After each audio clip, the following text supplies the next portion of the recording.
2020 हे वर्ष आपल्यासाठी राहणार आहे कोरोनाचं वर्ष, लॉकडाऊनचं वर्ष. पॅन्डेमिक, सॅनिटायझर, वारंवार हात धुवा, सोशल डिस्टन्सिंग, न्यू नॉर्मल ह्यासारख्या अनेक गोष्टी यामध्ये आपल्या परिचयाच्या बनल्या. ज्या गोष्टी आपण साधारणपणे अगदी आपल्या दैनंदिन जीवनातल्या मानत होतो त्या यामध्ये दूर गेल्या. घर बसल्या काय करायचं याच्यामध्ये अर्थात पुन्हा परत आले आपले बोर्ड गेम्स. ल्युडो हा त्यापैकीच एक बोर्ड गेम. लहानपणी मला वाटतं ल्युडो आणि सापशिडी असा तो उलटा पलटा बोर्ड मिळायचा आणि आपण खूप खेळायचो. याच ल्युडो बद्दल अनुराग बसूने एक फिल्म बनवली आहे ज्याचं नाव आहे ल्युडो. त्या फिल्म संदर्भात आज आपण बोलणार आहोत, चर्चा करणार आहोत, खास करून फिल्मच्या प्रोडक्शन डिझाईन विषयी आणि एडिटिंग विषयी आणि नॅरेशन विषयी. नमस्कार, मी नंदिनी देसाई आर्ट सर्कल रत्नागिरीच्या या युट्यूब चॅनलमध्ये सिनेमॅजिक कार्यक्रमामध्ये तुम्हा सर्वांचं हार्दिक मनापासून स्वागत करते. बोलूया ल्युडो या सिनेमाविषयी.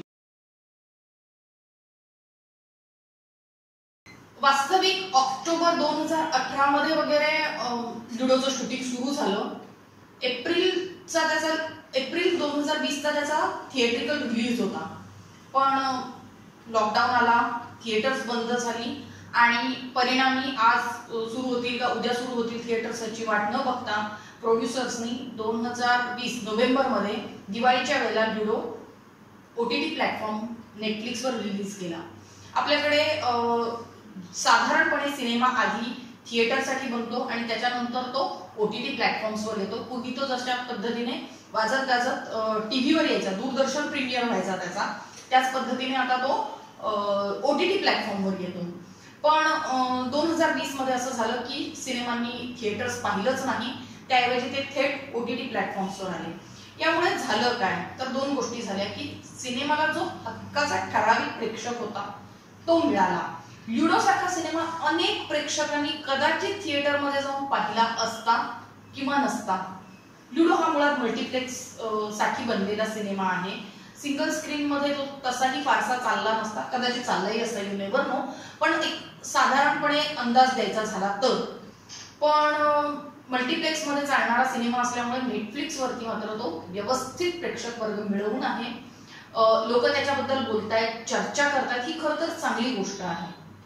ल्युडो सारख्या सिनेमाचं वैशिष्ट्य असं असतं की ज्या वेळेला हा सिनेमा तुम्ही एक वेळा बघून कदाचित तुम्हाला तितकी मजा येणार नाही. दुसऱ्यांदा तिसऱ्यांदा बघताना त्यामध्ये मायनर पॉइंट समजायला लागतात. दिग्दर्शकाने खुबीने वापरलेले स्टोरी नॅरेशन डिव्हाइसेस समजायला लागतात आणि त्यावेळेला तुम्हाला तो अधिकाधिक मजेदार वाटत जातो. OTT प्लॅटफॉर्मवर सिनेमा बघत असताना हीच गंमत असते, कारण तुम्ही तो सिनेमा वारंवार बघता, एखादा सीन वारंवार पाहू शकता. थिएटरमध्ये तुमच्या नजरेतून सुटलेल्या काही गोष्टी असतील तर त्या तुम्हाला इथे कधीही केव्हाही बघायला मिळू शकतात. आणि म्हणून मला वाटतं ल्युडो त्याच्या त्या फायनल पॉइंट्स मध्ये ना खूप मस्तपणे चालत राहतो. Excuse me. Hi. Where are you from? New Zealand. The land of the Jersey cow. इनके देश में गाय तो सिर्फ दूध देती है, पर हमारे देश में दूध के साथ साथ वोट भी देती है. ल्युडो हा गेम तुम्हाला माहिती आहे की 4 कलरच्या सोंगट्यांचा गेम असतो. हिरव्या, पिवळ्या, निळ्या आणि लाल सोंगट्या असतात. त्यांना एक फासा खेळवत असतो. फास्यावरती जितके आकडे पडतात तितकी घरं त्या सोंगट्या पुढे जातात, कदाचित मारल्या जातात, स्वतःच्या घरी येतात. फासा हे या खेळाचं मध्यवर्ती सूत्र असतं. ल्युडो फिल्म मध्ये असं मध्यवर्ती सूत्र आहे सत्तू भैया. आता कथानक घडतं UP बिहारकडच्या एका कुठल्या तरी छोट्याशा गावामध्ये. त्या गावामध्ये सगळं काही आहे, म्हणजे सगळी गुन्हेगारी आहे, सगळे पोलीस आहेत, सर्व काही अस्तित्वात आहे त्या विश्वामध्ये थोडक्यात. आणि तिथे हा सत्तू भैया डॉन असल्यामुळे, UP बिहार असल्यामुळे ऑब्व्हियसली हा डॉनचा रोल प्ले केलाय पंकज त्रिपाठीने.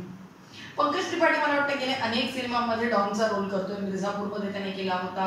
पूर्वीही त्याने या पद्धतीचे असे थोडेसे विचित्र, व्हिम्झिकल, विक्षिप्तवाले रोल केलेले आहेत. मला तो सगळ्यात जास्त खरं तर क्रिमिनल जस्टिस या सिरीज मध्ये आवडला होता, ज्याच्यात त्याने वकिलाचा रोल केलाय. पण बिहारी डॉनचा रोल हे मला वाटतं पंकज त्रिपाठीसाठी एक खास राखीव भाग बनलेला आहे. जिथे त्याला सोडलं की तो अक्षरशः सुटतो, बेफाट सुटतो. याही सिनेमामध्ये तसंच होतं. यामधला डॉन थोडासा वेगळा आहे. तो मजेदार आहे, चार्मिंग आहे, त्याच्याकडे सेन्स ऑफ ह्युमर आहे, तो क्रूर आहे, पण त्याची क्रूरपणा तो कधी त्याच्या वागणुकीमधनं जाणवत नाही. त्याच्या वागणुकीला एक वेगळीच अशी विम्झिकल किनार आहे. दुसऱ्या लुडोचा भाग म्हणजे अर्थात 4 सोंगट्या. ह्याच्यामध्ये 4 रंगाच्या ह्या 4 वेगवेगळ्या कथानकांमधनं कथा घडत जाते. लाल रंग आहे अभिषेक बच्चनने केलेल्या बिट्टूचा. राग, संताप, चिडचिड असा तो लाल रंग त्याने त्याच्यामध्ये पोर्ट्रे केलेला आहे. अभिषेक बच्चनचा जर युवा पाहिला असेल तर युवामध्ये त्याने ज्या पद्धतीचं काम केलं त्याच्या पुढे एक पाऊल तो गेलेला आहे खरं तर. आणि दुसरा रंग आहे पिवळा, आकाश आणि श्रुती, आदित्य रॉय कपूर आणि सानिया मल्होत्रा. एकदम उत्फुल्ल, प्रसन्न, हॅपनिंग हिप आजच्या काळातली अशी ही जोडी. त्यांचा वेगळाच प्रॉब्लेम आहे थोडासा, पण एका प्रवासावरती हे दोघं निघतात, एका शोधासाठी निघतात आणि त्या शोधामध्ये त्यांना काय मिळतं आणि काय मिळत नाही हा खरं तर त्यांच्या कथानकाचा गाभा आहे. तिसरा रंग आहे आलू आणि पिंकी. आलू केलाय राजकुमार राव आणि पिंकी फातिमा सना शेखने. हा हिरवा रंग आहे आणि ह्या हिरव्या रंगामध्ये खूप सारं डिसेप्शन आहे, खूप धोके आहेत, वापर करून घेणं आहे. राजकुमार राव आलू हा मिथूनचा मोठा फॅन आहे. मिथूनच्या त्या अदाकारीमध्ये तो अक्षरशः 24 तास वावरतोय, पण पूर्ण कथानकामध्ये मात्र त्याची फार करुण बाजू आहे. चौथा रंग निळा. हा आहे प्रेमाचा, इनोसन्सचा, निरागसतेचा, निखळतेचा. ही जोडी नवीन आहे रोहित सराफ आणि पर्लिन माने यांची. पर्लिन माने मल्याळम अभिनेत्री आहे. तिथे मला वाटतं ती टीव्ही प्रेझेंटर आणि व्हिडिओ जॉकी वगैरे मध्ये तिने काम केलेलं आहे. पण ह्या दोघांची ही एक नवीन जोडी आहे. त्यांचा सब कुछ नया नया वाला सगळाच फील आहे. ह्या 4 जोड्यांचा एक वेगवेगळा खेळ सुरू आहे. खरं तर प्रत्येकाचं कथानक स्वतंत्र आहे. बिट्टूला त्याला स्वतःच्या मुलीला भेटायचंय, त्याला स्वतःची मुलगी हवी आहे. आकाश आणि श्रुतीला एका वेगळ्याच घटनेचा शोध घ्यायचा आहे जेणेकरून श्रुतीला लग्न करायचंय. तिचं 4 दिवसांवरती लग्न आलेलं आहे. पर्ली आणि रोहितची जी जोडी आहे, श्रीजा थॉमस आणि राहुल अवस्थी, एका छोट्याशा गावामधून मॉलमध्ये काम करणारा हा मुलगा आणि ही नर्स म्हणून काम करणारी मुलगी. हिला हिंदी येत नाही, त्याला इंग्लिश येत नाही आणि दोघांनाही एकमेकांची भाषा समजत नाही, पण त्या दोघांना एक प्रचंड मोठं कबाड मिळतं आणि पुढे काय होतं ती पुढचीच घटना आहे.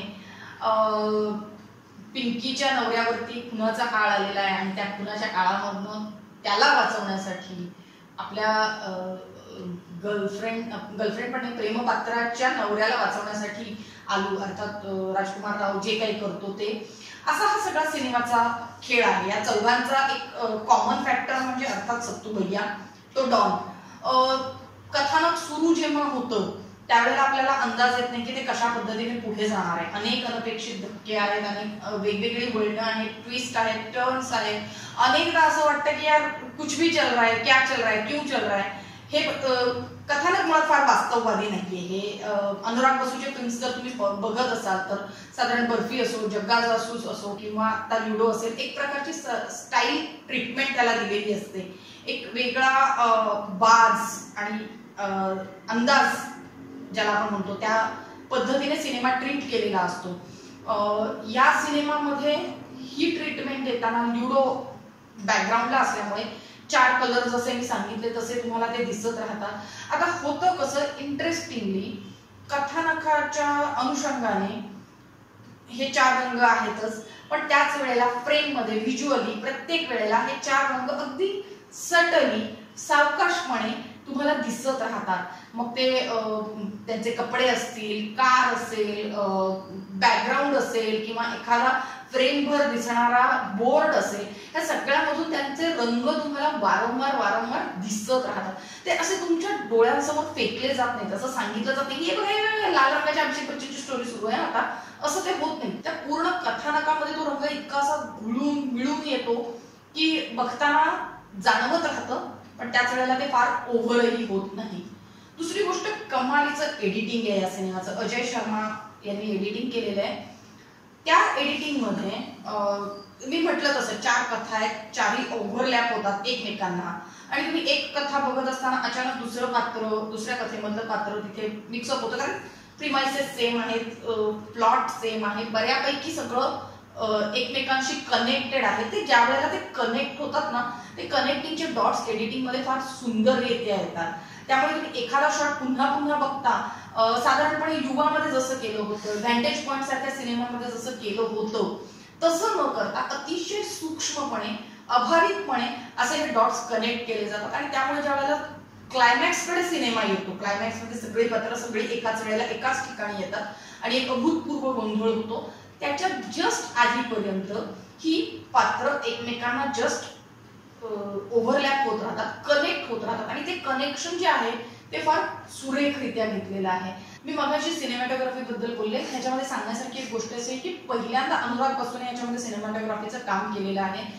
स्वतः तो कॅमेराच्या पाठीमागे दिग्दर्शक आहे, तसाच तो कॅमेरामन म्हणून देखील आहे. इंटरेस्टिंग याच्यासाठी आहे की अनुराग बसूची कारकीर्द सुरू झाली टेलिव्हिजन माध्यमामधून. तारा ही झी टीव्हीवर येणारी सिरियल, त्याचा तो आधी असिस्टंट डिरेक्टर होता, नंतर डिरेक्टर झाला. त्यानंतर त्याने बालाजी टेलिफिल्म्स मध्ये एकता कपूरच्या हाताखाली अनेक मालिकांचं दिग्दर्शन केलं. नंतर त्याने साया, मर्डर सारखे सिनेमे केले. साया मला वाटतं त्याचा पहिला हिंदी सिनेमा होता, फीचर फिल्म, ज्याच्यामध्ये जॉन अब्राहम आणि तारा शर्मा होते. सायाच्या बाबतीत एक अतिशय विलक्षण छोटीशी ट्रिव्हिया टाईप गोष्ट मी आता सांगणार आहे की सायामध्ये सुरुवातीला कास्ट केलं होतं कतरिना कैफला आणि ज्या वेळेला शूटिंग सुरू झालं, 4-5 दिवस शूटिंग झालं आणि मग युनिटच्या निर्मात्यांच्या दिग्दर्शकाच्या लक्षात आलं की कतरिना कैफला अभिनय येत नाही, तिला काहीही करता येत नाही, she is not very camera friendly, आणि म्हणून तिला काढून तिथे तारा शर्माला घेण्यात आलं. पुन्हा एकदा तारा शर्माला कितपत अभिनय येतो आणि तिने काय सिनेमामध्ये केलंय ते साया जर तुम्ही पाहिला असेल दुर्दैवाने तर तुमच्या लक्षात येईल. मी पाहिलेलं आहे त्यामुळे मी सांगू शकते की फारसा काही कतरिनाला काढून ताराला घेतलं तर फारसा काही फरक पडलेला नाही. किंवा कतरिना एक दशकभर कॅमेरा समोर वावरून जरा तरी चेहऱ्यावरची रेष हलवू शकलेली आहे, whereas Tara Sharma is nowhere to be seen. ल्युडोचं जे एक स्ट्रक्चर त्यांनी मेंटेन केलेलं आहे ते खूप केअरफुली प्रिसिजनने मेंटेन केलेलं आहे आणि त्याची जी ट्रीटमेंट देताना मी अनुराग बसूचा एक नुकताच इंटरव्ह्यू पाहिला ज्याच्यामध्ये तो म्हणाला की मला की फार काही स्क्रिप्टमध्ये लिहिलेलं नव्हतं, मी सेटवरती जाऊन इम्प्रोव्हाइज करत होतो वगैरे वगैरे. पण मला असं वाटतं की हे जे एक बेसिक स्ट्रक्चर त्यांनी ठरवलं होतं ते त्याच्याशी खूप प्रामाणिक राहिले. त्यामुळे ज्या वेळेला सिनेमा पुढे पुढे चढत जातो, लूपहोल्स आहेत, काही गोष्टी अगदी अशक्य वाटणाऱ्या आहेत, अक्षम्य आहेत, पण तरीही ते बघत असताना प्रेक्षक म्हणून आपल्याला सिनेमा पूर्णपणे आपलं लक्ष वेधून ठेवण्यामध्ये मात्र यशस्वी ठरतो. आणि ह्याच्यासाठी जी सगळ्यात मोठी आवश्यक गोष्ट असते की त्या पूर्ण सिनेमाला बांधणारी एक कुठली तरी एक दोर असते. अनुरागच्या अनेक सिनेमांमध्ये संगीत हे त्यासाठी खूप प्रभावीपणे वापरलेलं असतं. बर्फी असो, बर्फीमध्ये एक थ्रू आउट थीम सॉन्ग होतं, त्याच्यानंतर त्याच्यामध्ये सिंगर्स येऊन मध्येच गाणी वाजवत होते.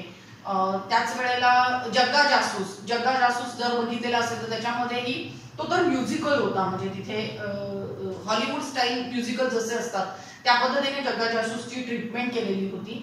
इथे त्यांनी काय केलं, इथे त्यांनी एक बेसिक थीम सॉन्ग ठेवलेलं आहे आणि तेही ठेवताना जुन्या भगवान दादाच्या अलवेला पिक्चर मधलं किस्मत की हवा कभी नरम कभी गरम हे जे खूप जुनं गाणं आहे ते त्यांनी ह्याच्यामध्ये वापरलेलं आहे. सिनेमाचा जो बाज आहे, सिनेमाची जी एक ज्याला आपण म्हणतो ना कथा ज्या अनुषंगाने जाते त्याला हे गाणं खूप परफेक्टली बसतं आणि त्या गाण्याचा चित्रपटातल्या पात्रांकरवही तितकाच परफेक्टली उपयोग करून घेतलेला आहे. आणि सगळ्यात सुदैवाची गोष्ट, सगळ्यात थँक गॉड म्हणायला लावणारी गोष्ट म्हणजे ह्या गाण्याचं रिमिक्स केलेलं नाहीये. जुनी गाणी रिमिक्स करून जे काही सध्या चालू आहे त्याच्यापासून हे कटाक्षाने लांब आहेत. चित्रपटामध्ये जी ओरिजिनल गाणी आहेत ती प्रीतमची आहेत, म्हणजे ती ओरिजिनल आहेत की नाही मला माहित नाही, पण प्रीतमने दिलेली गाणी आहेत. त्याच्यामध्ये हरदम हरपल हे गाणं खूप सुरेख आहे, पण गाणी सगळी बॅकग्राऊंडला येत असल्यामुळे ती फारशी त्रास देत नाहीत. किस्मत की हवा कभी गरम कभी नरम मात्र पुन्हा एकदा आता सुपरहिट गाणं झालेलं आहे, कारण ह्या सिनेमामुळे. गेले अनेक दिवस आपण खरं तर खूप क्लासिक सिनेमांविषयी बोलतोय, जुन्या सिनेमांविषयी बोलतोय, गाजलेल्या सिनेमांविषयी बोलतोय. अशा वेळेला अचानक मी इतक्या नवीन सिनेमाविषयी का बोलते, हा प्रश्न तुम्हाला पडला असेल तर मला मुद्दाम सांगायचं की आपण कायम चांगल्या सिनेमाविषयी बोलणार आहोत. चांगला सिनेमा हा जुना, नवीन, क्लासिक, बॉक्स ऑफिसवर हिट किंवा पडलेला असा असू शकत नाही. त्यामुळे ल्युडो बद्दल बोलताना मला मुद्दाम प्रेक्षकांना सांगावं असं वाटतं की अशा नवीन पद्धतीच्या सिनेमांचा थोडाफार तरी का होईना आपण त्यांना सपोर्ट केलं पाहिजे, पाहिलं पाहिजे, त्यांच्याबद्दल बोललं पाहिजे, जेणेकरून काय होईल, आपण वेगवेगळ्या सिनेमांविषयी बोलत असताना त्या पद्धतीचे सिनेमे बनत राहतील, कारण त्यांना प्रेक्षक मिळत राहतील. आणि म्हणून आज आपण बोलत होतो 2020 साली आलेल्या ल्युडो बद्दल. पुढच्या आठवड्यामध्ये आपण एखाद्या वेगळ्या अनोख्या सिनेमाबद्दल बोलूया. तोपर्यंत